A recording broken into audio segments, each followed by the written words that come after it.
everybody, welcome back to Bainana, where we focus not on the end projects but on the in-betweens. And today we're joined by Nouf, an Omani advocate using her voice to educate loudly and proudly on autism, ADHD, disability and accessibility.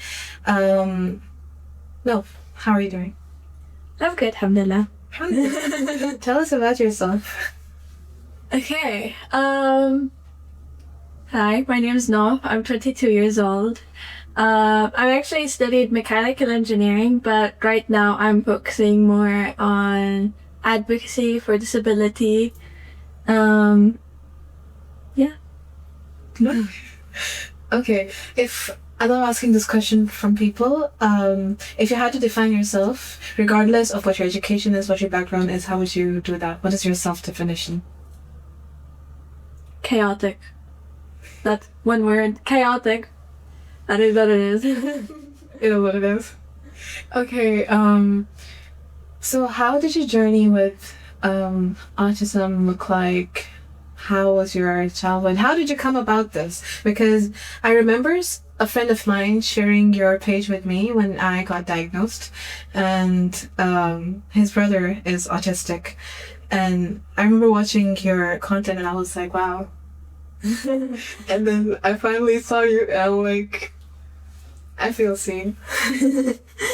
My journey, okay, wow, it was a very long journey. I think I've always known there's something different. Like, probably since like KG, maybe even younger than that. I didn't react or act like the other kids, and people noticed very early on. But I was always labeled as like, oh, she's just a little weird. She's just, a little quirky. Growing up after that, because I was in an all girls school, I got bullied heavily for it. Then I moved to BSM, and even there, I think the first time autism even came up for me was because someone made a joke about it towards me, and I didn't even know what it was at that point. I was maybe 14, 15. I didn't even know what autism was. And I Googled it, and I was like, maybe. You know what? Maybe. But because of like how limited autism was viewed back then, my parents were like, no, you're not. No, you're not. I didn't get diagnosed with anything until I was 17. 16 with ADHD, which was here during when I was doing my A-levels, and it was like peak COVID time. And then autism was brought up when I was 17 and in the UK, and it was by my counselor, and she just sat me after like my session and she was like, have you ever thought of getting like an autism diagnosis? And I was like, no. So I went to the NHS, got diagnosed, and I started reading about it, and I was like, oh my god, my life finally makes sense. Which I think a lot of people, especially late diagnosed autistic people and ADHD, they're like, wait a minute, this makes sense. Yeah, I'm not weird. It's amazing. Like, I feel like one of the biggest misconceptions that I really come across is the fact that a lot of the times we're masking, right? Yeah. So when you meet people or you grow up being around people, you're kind of like expected to act a certain way. For me, while I was growing up, I remember like the earlier school days, and it was just weird because I did not know how to interact with people. And I was homeschooled till I was 10. So Okay. adding that on, I had zero idea how to deal with people, how to talk to them. And then eventually I started noticing and listening to them more, seeing how people react. And eventually now I'm at a point where I can like talk to people and all. And recently I had somebody tell me that, oh, you can't be. I Googled. One of the biggest conceptions is that you struggle with socializing, but you don't. So you don't have it. And I was like, okay, way to go. Thank you. You know about me more than my doctor.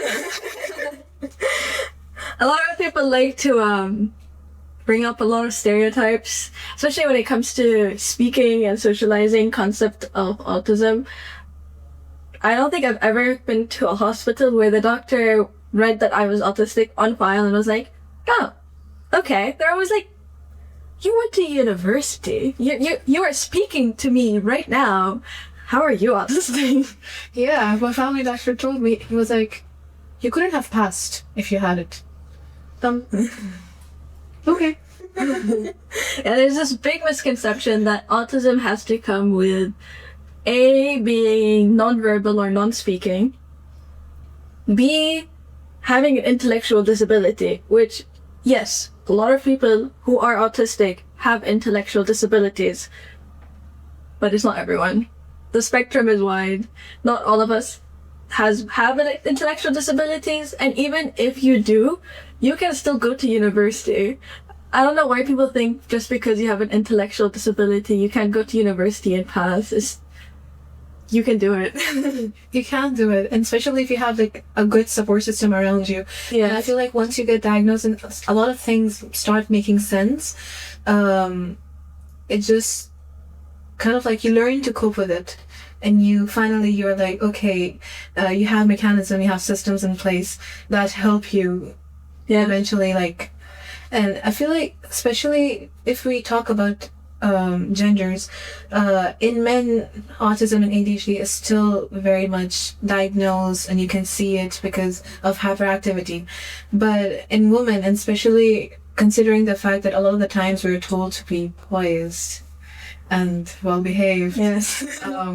you don't really see it as much. And even now, a lot of the times when you meet women and they have diagnosed ADHD and autism or any other neurodivergence, you see them and maybe it's not as apparent, but it is still there.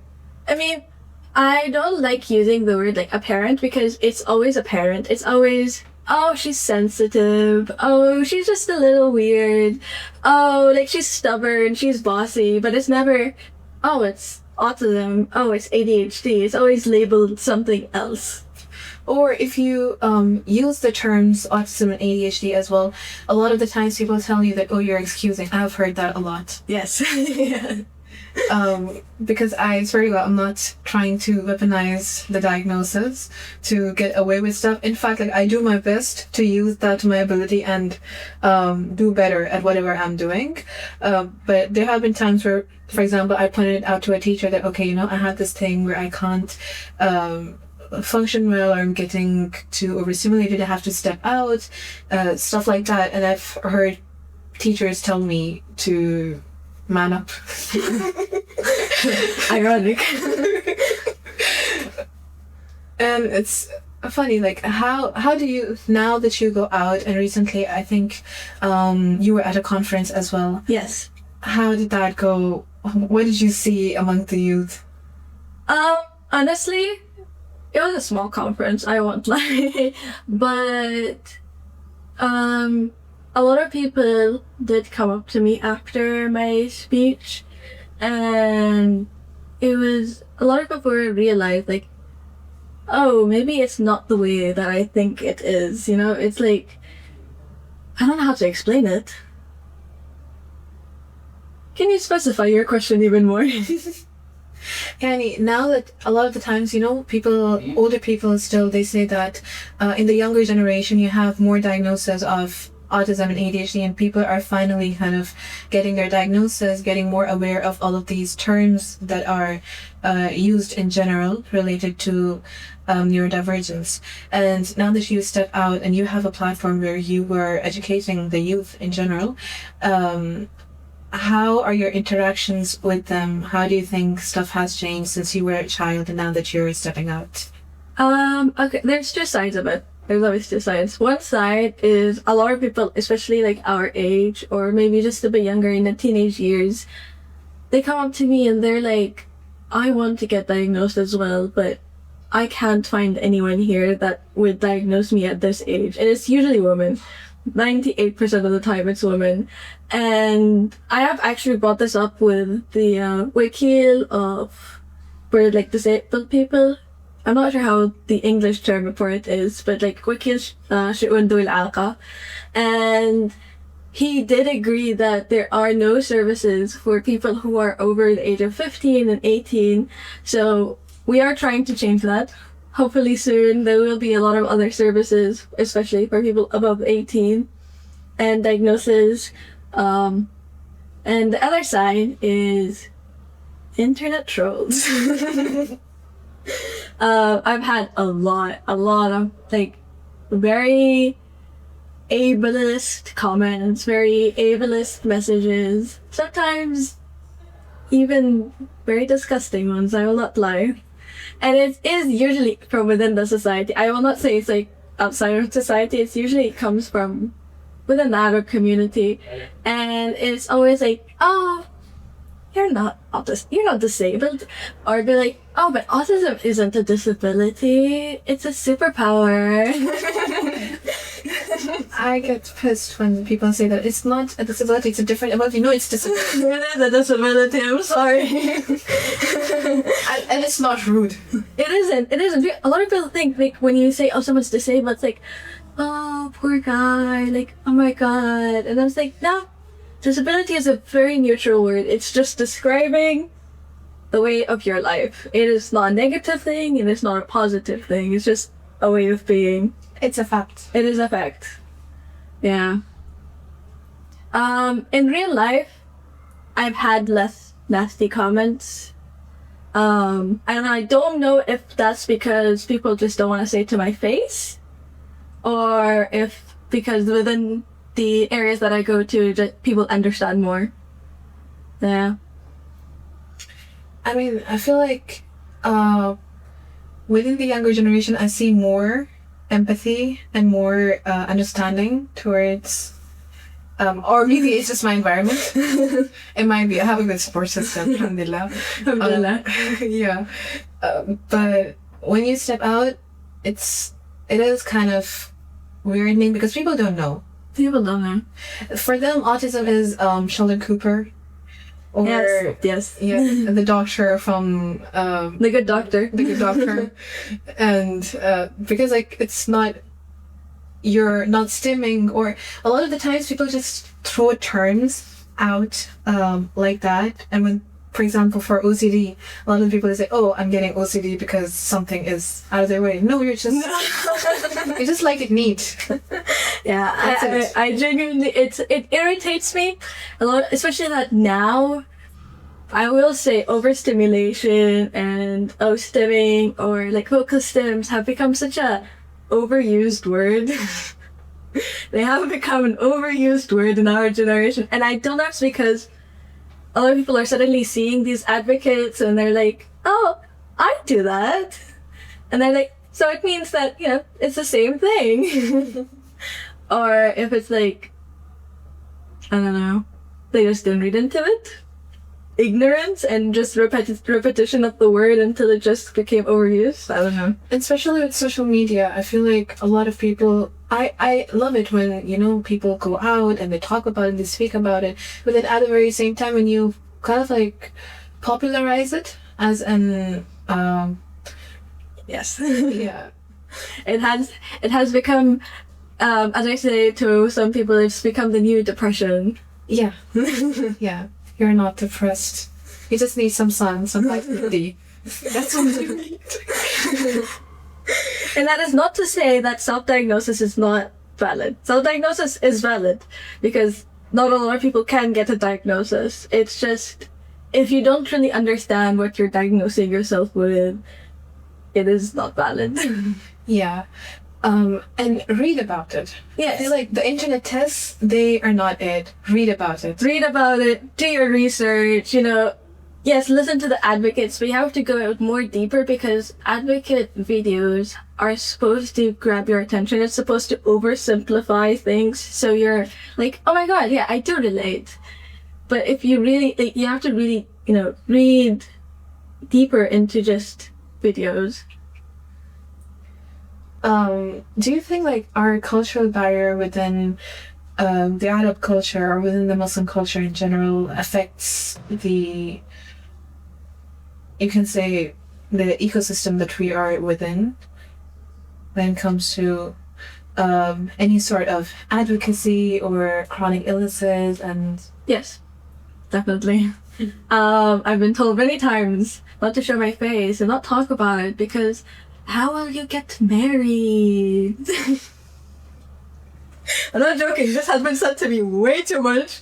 How will you get married? How will you get a job? How will people take you seriously if they know you're disabled? And I'm like, but I am. That's not gonna change whether I talk about it or not. People are gonna see me and they're gonna know.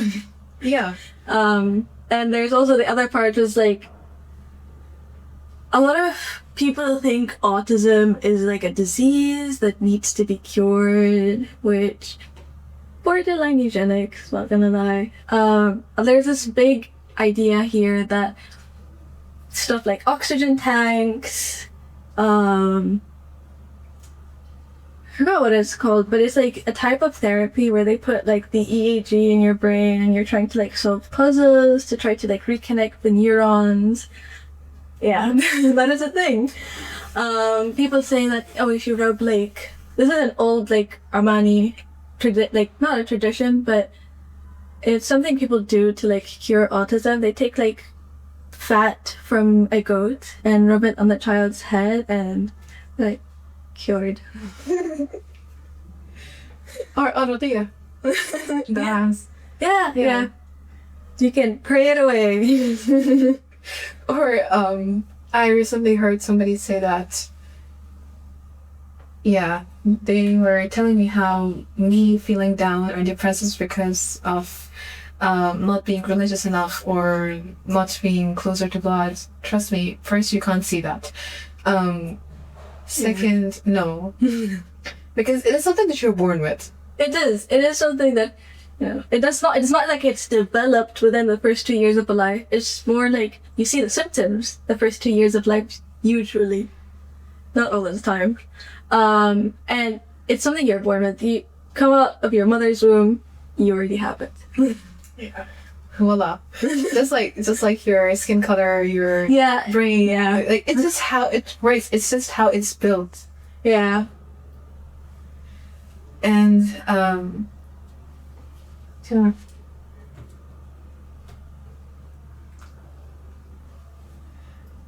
I have seen people where for example, me being burnt out or being sick in general, not being able to get out of bed or something is taken as laziness. In our education system specifically, because it's not built for a neurodivergent brain. It's mostly built around memorization, a lot of repetition. They're not testing your ability to do stuff, but rather it's how well you're able to memorize information. And I feel like even right now, it's not being optimized towards the degree where it is accessible to everybody. And a lot of the times you see in school that there are kids who are maybe like good at other subjects, but when it comes to school and how the system works, they're not doing well. And did you like face this thing when you were in school, or have you seen people who are now coming up and... Yes. In school, like, if I was interested in a subject, that is all I did. That was literally all I did. My mom used to have to pry me off of my desk and be like, go do something else. Stop studying. But if it's something that I genuinely don't like, you cannot get me to sit down and study. Yeah. And I think it's the same as like in school. I have seen this, I've heard these stories, and it's also happened to me. Just getting through the school day, it's already exhausting. Trying to learn on top of that, nightmare. Honestly, a nightmare. Most of the time, I never learned anything in class. Most of the time, I would not learn anything in class unless the teacher was very captivating in a way that oh, he would draw on the board, he would be writing stuff, he'd be pointing at stuff, then I'd be like, oh, okay, I'm gonna pay attention. But if it's just a normal classroom, my mind is somewhere else. So I think accessible learning is in mainstream schools very far away. Yeah. Yeah, but hopefully maybe one day we will be able to have accessible classrooms for everybody. Inshallah, because I totally relate. I used to hyperfixate on maths. That's my favorite subject. It's the love of my life. And I have solved books within one day. But when it comes to like any other subject, I would be, yeah. I remember once I got, I think I borderline passed chemistry. And I was so bad. I was so sad because like my whole mark sheet, it looked amazing, and then there was chemistry. And to this day, I avoid it like a plague. I have never taken chemistry since then. Yeah. And it's crazy because even in this thing where, you know, the hyperfixation on one subject or the fact that one thing comes easier is taken as a bad thing in general. It's kind of like, I love the analogy where they say that you can't expect a fish to climb a tree. Yeah.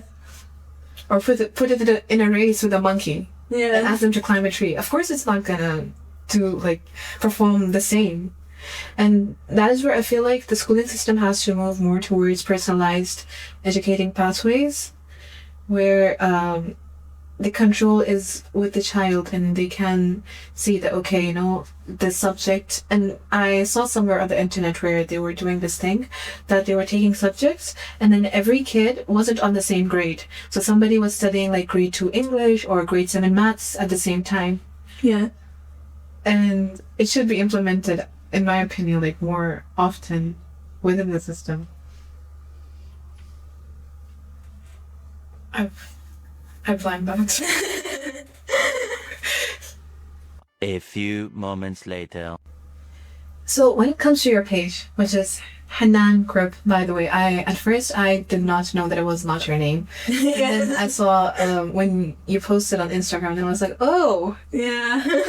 A lot of people assume it's my name. It's not my name. It's just the kind of advocacy I want to do in that type of way. How did you start? Like, what is the story behind your page? How did you start? Well, I don't remember how it exactly started. I've always been advocating, just not to public. It was more like, within my own like personal account, family, friends, you know. It's probably the only topic I ever brought up during family dinner. And I think at some point I was doing my summer internship in 2024, and my supervisor was like, just do it. I don't know what's stopping you. Oh, that's sweet. Yeah, just do it. And I was like, you know what? Yeah. I literally, not even an hour after I left that meeting, I already got a name, I got a logo. I was already signing up. I've always loved advocacy work since I was a kid. It started maybe when I was in grade 6, 5. I had my own like charity group for children who are like long-term hospital stays. My grade 6 exhibition was about how hospitals should improve for like chronically ill patients and disabled patients. By the time I was in grade 7, I continued the charity, and I don't know, I think I've always wanted to make some sort of difference. I just didn't know how. And then you found a way. Yes. So, you know, like posting publicly, I feel like it takes a lot of courage in general, because I too post not as often about neurodivergence on my story, but on my close friends and private account. I do post a lot, and I do a lot of the times people who don't know have replied to my story saying that you don't have it. Like, why are you posting about it? Why are you using it? Was what was said. Why are we using it? Yeah, why are you using it to like giving terms to your quirks in general. Okay. It's a disease. You should not, you know how cultural appropriation works. You should not neurodivergent appropriation. That's crazy. I know. At first, I was offended. Oh God. But then I explained to them. I was like, I actually got my diagnosis. Yeah. Yeah. And but still, like, a lot of people, I feel like they get slightly uncomfortable when, you know, such things are mentioned that do not relate to them, or that kind of, I've had people tell me that you can't expect me to accommodate you, and I'm like, not it. I feel like people need to build more empathy towards individuals in general. Yeah, definitely. I've had my fair share of that. I think a lot of people, especially the idea of disabled adults, make them very uncomfortable. When it's kids, they're like, oh, like, you know, for them. But when they see an adult that's disabled, they're just like, oh, I don't know how to react to this. Yeah, I actually love that, because yes, disability in adults, I feel like, is what makes people uncomfortable, because even for me, I feel like if I think about disability, I see people who maybe can't carry themselves, or people who are not, like, physically able to do certain things, or someone who relies on others to be able to sustain themselves. But then at the very same time, we can see that a lot of us are actually, we learn to cope, and when we grow up with it and we have our systems and we know how to deal with stuff, and we're functioning adults within the society. It's just, I guess, something that we need to talk about more often, so that people get used to the idea. Yes, disability is a huge spectrum. Some people are independent, some people have 24-hour carers. Yeah. Okay. So how do you feel like neurotypicals, people who are not disabled, people who basically have the benefit, how can they be better allies for their peers and people who are disabled in general? Are we talking like friends, family, or are we talking like random strangers? In general, as a society. Okay, as a society, just don't be mean. I think the bare minimum, just don't be mean. Even if you don't know what a person, like, accommodations or how to support them, the bare minimum is just don't be mean. And if you don't know, you can ask in a way that's not like, oh, what's wrong with you? Yeah, don't be condescending. Yes, condescending, and don't infantilize disabled people, please. Yes, we're adults. We are adults. I've had someone come up to me. I was in the hospital. I had someone come up to me and go, "Allah yashfi." I've never talked to this woman ever. She just passed me. She goes, "Allah yashfi, bad'ilek," and I was like, "What?" What? We're good. Yeah, I'm okay, thank you. Or I had this, like, you know, in the airport, I usually have like a wheelchair service, and the airport guy that was doing like my passport, he goes to my mom, he's like, "What does she have?" And I was like, "What?" You know, like, does it concern you what I have? Literally none of your business. Okay, so if you had, like, endless resources and no limitations, what is something that you would build? Okay, this is a secret, but I'm gonna tell you. I am actually working on a group right now, and we are launching a new event soon. Hopefully, inshallah. It's going to be more of a disabled-led group for disabled people. So there's gonna be like activities, events, awareness, and just giving back people's voice instead, because a lot, okay, this pisses me off a lot, but every time I've been to a disability event, it's always been other people talking about disabled people. You know, even once there was a play about a disabled person and the actor wasn't even disabled. And I was like, we are a room full of disabled people. You couldn't get one person to act in the play. That is gross misrepresentation. And I remember the guy on the stage, he was just like, his brother broke his like invention or something, and all his parents were like mad at the little brother, but he was like, you know, it's fine, you know, it's okay, you know, everything happens for a reason. And I'm like, yeah, I'm still human. I would like beat my brother up if he did that. You know, we're not like some angels who are like so nice. And but anyways, I've gone off track. Anyways, So fine. Yeah, we're doing a disabled-led group, and it's going to first advocacy, give people back their voice, you know, disabled people speaking for themselves, not other people speaking for them. And secondly, it's going to be a community, you know, because a lot of us don't know how to socialize and be included in things. You know, we're usually, especially when like it's non-disabled people, we get excluded a lot during like activities and workshops and stuff. I want to create a space where everyone's included, you know, no matter what type of disability you have. That's amazing. Last question. It is something that I ask every guest that comes in. If you could guide somebody one step from where you once used to be at, what would be the advice that you give them? Anything, literally. You need to give me 2 points from like now and before. What is before? Like before diagnosis? Before advocating? Sure, both. Okay, before diagnosis, I would say you know yourself best.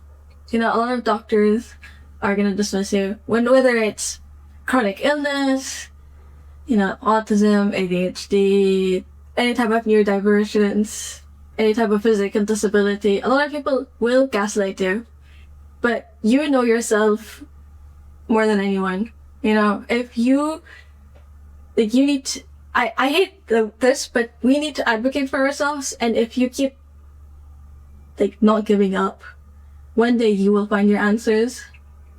And advocacy-wise,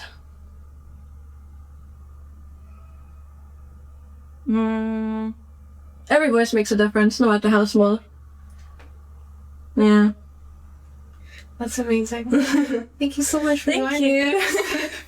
We just spent like an hour figuring stuff out. And this is Vienna. Let's build something. Ta-da!